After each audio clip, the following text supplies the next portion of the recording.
కోడళ్ళ కొత్త కథల కోసం కోమలి టీవీని సబ్స్క్రైబ్ చేసుకోండి. నోటిఫికేషన్స్ కోసం బెల్ ఐకాన్పై క్లిక్ చేయండి. పుట్టినిల్లు చివరి భాగం. కోమలి పెట్టిన షరతు గదిలోని నిశ్శబ్దాన్ని బద్దలు కొట్టిన పిడుగులా వినిపించింది. గదిలో ఉన్న రాజేష్ ఆశ్చర్యంతో నిశ్చేష్టుడయ్యాడు. అవమాన భారంతో కుమిలిపోతున్న సూర్యకాంతం గారు కోడలి మాటలకు తల ఎత్తి ఆమె వైపు నమ్మలేనట్టుగా చూశారు. క్షమించమని వేడుకుంటున్న తనను తిరిగి అదే నరకానికి చేయి పట్టుకుని తీసుకెళ్తానంటున్న కోడలి ఉద్దేశం ఆమెకు అర్థం కాలేదు. అది జాల, క్షమాపణ అడగడానికి మరో మార్గమా, లేక తనను మరింత అవమానించడానికి పన్నిన పన్నాగమా? ఆమె మనసులో వేల ప్రశ్నలు సుడులు తిరిగాయి. నీకు ఏం చెప్పాలనో నాకు అర్థం కావడం లేదు కోమలి. తను నిన్ను అందరి ముందు దోషిగా నిలబెట్టింది. నీ కెరీర్ను నాశనం చేయాలని చూసింది. అలాంటి మనిషిని నువ్వు మళ్ళీ నీడలా నీ పక్కన పెట్టుకుంటావా? ఇది మంచితనం కాదు, వెర్రితనం. వెర్రితనం కాదండి, విశ్వాసం. ఒకప్పుడు ఇదే అత్తయ్యగారు నా చేయి పట్టుకొని నలుగురిలో ఎలా మాట్లాడాలో నేర్పించారు. నాలోని భయాన్ని పోగొట్టారు. అలాంటి మనిషిలోని మంచిని నేను అంత త్వరగా మర్చిపోలేనండి. ఇప్పుడు ఆమె దారి తప్పారు. దారి తప్పిన వాళ్లను వదిలేయటం కాదు, చేయి పట్టుకుని మళ్లీ సరైన దారిలోకి తీసుకురావటమే మన ధర్మం. ధర్మమా? తను చేసిన ద్రోహానికి ఏ ధర్మం వర్తిస్తుంది? నన్నడిగితే తను చేసిన పనికి అమ్మను జీవితాంతం క్షమించకూడదు. తనని చూస్తుంటేనే నాకు కోపం వస్తోంది. నువ్వెలా తన ముఖం చూడగలవు? క్షమించడం క్షమించకపోవడం అనేది మీ ఇష్టం, కానీ ఆవిడ మీ అమ్మ, నా అత్తగారండి. ఈ ఇంటికి ఆవిడే పెద్ద దిక్కు. ఆ బంధాన్ని మనం కాదనలేము. ఈ సమస్యకు పరిష్కారం ఆవిడ్ని దూరం పెట్టడం కాదు, అత్తయ్య చేసిన తప్పుకు ఆవిడ చేతే ప్రాయశ్చిత్తం చేయించడం. అత్తయ్య, నేను మిమ్మల్ని అడగటం లేదు, ఆదేశిస్తున్నాను. హెడ్ కన్సల్టెంట్గా ఇది నా మొదటి ఆర్డర్. రేపు ఉదయం 9 గంటలకు మీరు రెస్టారెంట్ వంటగదిలో ఉండాలి. నేను చెప్పిన పనులన్నీ చేయాలి. అక్కడ నేను మీకు మేడం, మీరు నాకు సహాయకురాలు.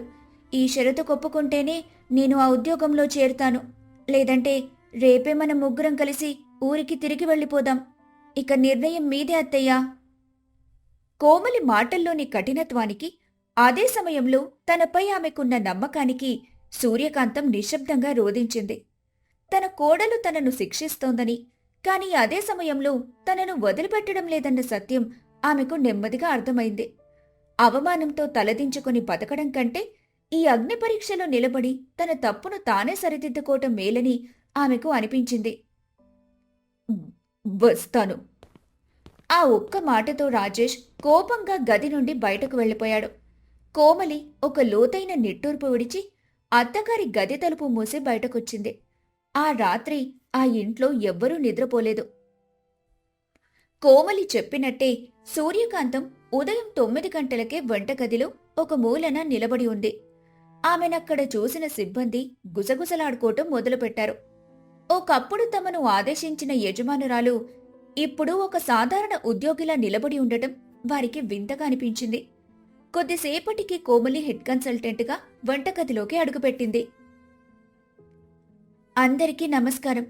ఈ రోజు నుండి నేను మీ హెడ్ కన్సల్టెంట్గా బాధ్యతలు తీసుకుంటున్నాను. నా టీంలో ఒక కొత్త సహాయకురాలు కూడా చేరారు. ఈవిడ పేరు సూర్యకాంతం. ఈవిడకు మన వంటగది పద్ధతులు నేర్పించాల్సిన బాధ్యత మీ అందరిది. ఎటువంటి పక్షపాతం చూపించకుండా ఒక కొత్త ఉద్యోగికి ఎలా శిక్షణిస్తారో అలాగే ఇవ్వండి. సరే మేడం, కానీ సూర్యకాంతం గారు, మీరు ముందుగా కూరగాయలు నిల్వ చేసే గదిని శుభ్రం చేయండి. తర్వాత ఈరోజు వంటలకు కావలసిన ఉల్లిపాయలు, టమాటాలు అన్నీ తరిగి సిద్ధంగా ఉంచండి. హెడ్ షెఫ్ మీకు మిగతా పనులు చెబుతారు. పనిలో ఏమైనా సందేహాలుంటే నన్ను కాదు, హెడ్ షెఫ్నే అడగాలి. సరే మేడం. మేడమన్న పిలుపుతో కోమలి గుండెలో ఏదో తెలియని బాధ కలిగినా పైకి కఠినంగానే కనిపించింది. ఆ రోజంతా సూర్యకాంతం మౌనంగా ఒక యంత్రంలో పనిచేశారు. ఒకప్పుడు తను ఎవరికైతే ఆదేశాలిచ్చిందో ఇప్పుడు వాళ్లే తనకు పనులు చెప్పడం, తన పనిలో తప్పులు వెతకడం ఆమెకు నరకంలా అనిపించింది. మధ్యాహ్నం భోజన సమయంలో అందరూ ఒకచోట కూర్చుంటే ఆవిడ మాత్రం సిబ్బందికి కేటాయించిన మూలన ఒంటరిగా కూర్చొని తిన్నారు. సూర్యకాంతం గారిలో ఓర్పు నశించసాగింది. తనను తాను నియంత్రించుకోవడం ఆమెకు కష్టమైంది. ఆమెలోని పాత అధికారం గర్వం బయటకు రావడానికి ప్రయత్నించాయి. సూర్యకాంతం గారు, ఈ మసాలాలో ధనియాలు కొంచెం తక్కువ వేయండి. కోమలి మేడం కొత్త ప్రెజెంటేషన్కి ఈ ఘాటు సరిపోదు. 50 ఏళ్ల నుండి ఇదే మసాలా వాడుతున్నాను. నాకన్నా మీకే ఎక్కువ తెలుసా? నేను చెప్పింది వినండి. ఘాటు లేకపోతే అదసలు వంటకమే కాదు. కానీ మేడం చెప్పిన ప్రకారం. ఏ మేడం? ఇక్కడ నేనే మేడంని. నా అనుభవం ముందు మీరంతా నిన్న కాక మొన్నొచ్చిన వాళ్ళు. నేను చెప్పింది మారు మాట్లాడకుండా చేయండి. సూర్యకాంతం గారు, ఇక్కడ ఫైనల్ అథారిటీ ఎవరు? మీరే మేడం. అలాంటప్పుడు నేను చెప్పినట్టు చేయండి. షెఫ్ చెప్పిన కొలతల ప్రకారమే మసాలా సిద్ధం చేయండి. మీ వ్యక్తిగత అభిప్రాయాలు ఇక్కడ అవసరం లేదు. ఇది నా చివరి వార్నింగ్. ఇంకోసారి ఇలా నా ఆదేశాల్ని ధిక్కరించినా, సిబ్బందితో అమర్యాదగా ప్రవర్తించినా నేను మిమ్మల్ని ఉద్యోగం నుండి తీసేయడానికి వెనుకాడను. ఆ మాటతో సూర్యకాంతం గారు అవమానంతో కుంచించుకుపోయారు. ఆ రోజు ఇంటికి వెళ్ళాక తన బట్టలన్నీ సర్దుకుపోవటం మొదలుపెట్టారు. ఏంటత్తయ్యా ఇదంతా? ఎక్కడికి బయలుదేరారు? నాతో కాదు కోమలి, నన్ను వదిలే. నేను ఊరికి వెళ్ళిపోతాను. అందరి ముందు నన్ను ప్రతిరోజు ఇలా అవమానించడం కంటే నేను ఒంటరిగా బ్రతకటం మేలు. నీకు అడ్డుగా ఉండను. అడ్డుగా ఉండటం కాదత్తయ్యా, మీరు అద్దం ముందు నిలబడాలి. మీరు చేసిన తప్పు ఎంత పెద్దదో, అది నన్ను ఎంతగా బాధ పెట్టిందో మీకు తెలియాలి. మీరు నన్ను కేవలం అవమానించలేదు, నా నమ్మకాన్ని చంపేశారు. ఒక తల్లి స్థానంలో ఉండి కూతుర్ని వెన్నుపోటు పొడిచారు. ఆ గాయం నేను పడుతున్నాను. మీరు పడుతున్నది కేవలం అవమానం. ఆ గాయం ముందు ఈ అవమానం చాలా చిన్నది. అయితే నన్నేం చేయమంటావు? నీ కాళ్ల మీద పడి క్షమించమని వేడుకోమంటావా? నేను నీకన్నా పెద్దదాన్ని. కాదు, వయసులో పెద్దవాళ్లే కావచ్చు, కాని మనసులో మీరు చాలా చిన్నబుచ్చుకున్నారు. మీ తప్పును మీరు నిజంగా తెలుసుకొని నన్ను మనస్ఫూర్తిగా క్షమించమని అడిగే రోజు కోసం ఎదురుచూడమంటున్నాను. అప్పటి వరకు ఈ శిక్ష తప్పదు. కోమలి మాటల్లోని నిజాయితీ, బాధ సూర్యకాంతం గుండెను తాకాయి. మొదటిసారిగా తను చేసిన ద్రోహం కోడల్ని ఎంతగా గాయపరిచిందో ఆమెకు అర్థమైంది. మౌనంగా తన సూట్ కేసును పక్కన పెట్టింది. రెస్టారెంట్ కీర్తి నలుదిశలా వ్యాపించింది. శ్రీమతి మీనన్కి దుబాయ్లో జరిగే ఒక అంతర్జాతీయ ఫుడ్ ఫెస్టివల్కి ఆహ్వానమందింది.